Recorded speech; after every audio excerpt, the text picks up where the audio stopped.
Well, hi there, guys.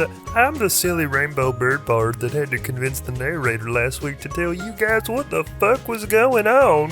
And I'm his friend, a road togue with a crossbow. We're just here to give you guys a heads up that the narrator's not doing so well.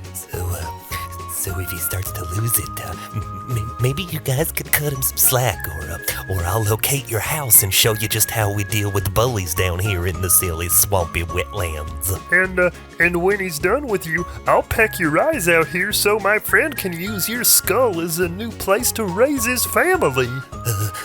All right, narrator. We warmed up the crowd for you, so let's find out what happened last week. Thanks, you guys. I really appreciate that. I think you two are some of my best friends. Okay, alright, here we go. Last time on, are we the bad guys? A live Dungeons & Dragons stream. Our protagonists biffed at you guys. They biffed it pretty bad. On the way to the orphanage to locate the resistance that totally wasn't there while held hostage by the Red Cloaks and the evil cleric that they were supposed to murder, our protagonists secretly concocted a plan to try and confuse and scatter the Red Cloaks while mounting a daring escape. Kranis gave his creepy mind ring to Bug so that she would be able to use its powers of being super good at lying to go into the orphanage and trick one of the Red Cloaks into going in alone with her. Somehow, this worked. Bug learned to lie, and she didn't even need the help of the weird mind ring. Bug actually picked up on the plan and tried to trick the Red Cloaks. I mean, she didn't try, she actually did it. She lured one of them into the abandoned orphanage alone and made a sudden grab to crush the throat of her captor once they were safely out of view. Unfortunately, he was able to croak for help, and that's when shit got real. Beatty ran to save Bug, and the pair of them dueled an insanely skilled cleric fighter while Maris, Ken, and Kranis suddenly faced off against a very powerful cleric and way too many guards. Maris started firing his bow with unerring accuracy, picking off guards as fast as he could, but not fast enough. Kranis conjured an orb of purest white fire and began wielding it like a wrecking ball. Ken slung spells thick and fast while wielding his axe like a berserker of death ballet.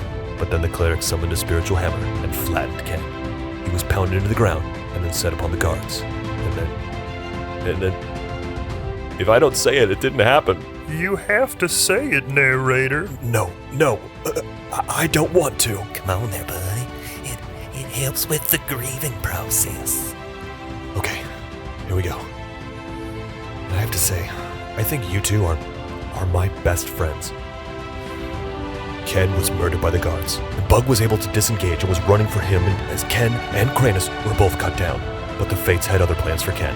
It seems God needed a personal brewmaster more than we did, and he took poor sweet Ken to the most exclusive gastropub you've never heard of in the sky. And then Ken breathed his last as he was unceremoniously murdered by those red bastards, and I will never forgive them for that. Bug was able to make it to Kranis in time and warded away the spirit of death with her health hug and then led a hasty retreat. Beatty was able to duck and weave her way out of the orphanage, but then Maris was cut down, and just as everyone thought that they would lose two friends forever, the cleric revived Maris and then took him captive.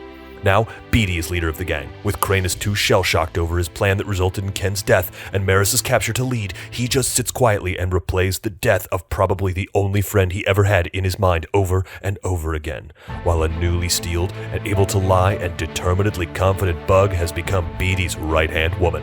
A new dawn is breaking under Beatty's expert leadership, and the former quintet is mounting a rescue for Maris. Now, you're all caught up on what happened last time on Are We the Bad Guys? A live Dungeons & Dragons stream. And now, let the game begin!